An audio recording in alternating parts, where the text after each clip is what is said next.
Depuis quelques jours, une chaleur inhabituelle est en train d'envahir l'Europe.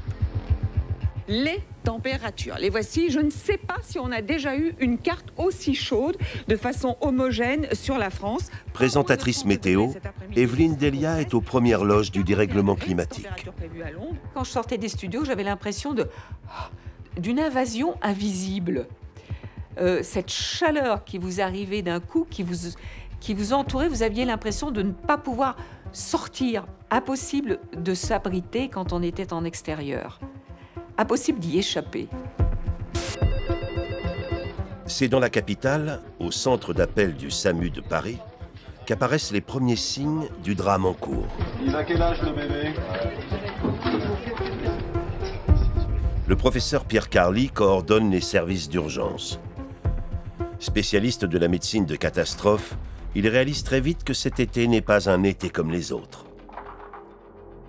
Dans ce début du mois d'août, tout début du mois d'août, il n'y a pas d'inquiétude, mais dans la semaine qui va arriver, eh bien, on sent monter la pression.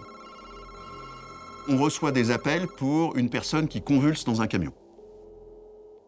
Un chauffeur routier qui s'est endormi en plein soleil dans son camion après avoir travaillé et qui en fait se retrouve dans un four et visiblement, il s'est mis à convulser. C'est un des effets de l'hyperthermie.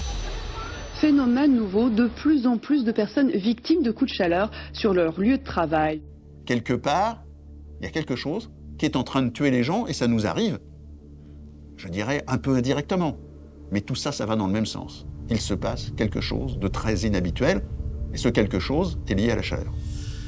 Et on se dit, mais qu'est-ce qui va se passer là? Où on va?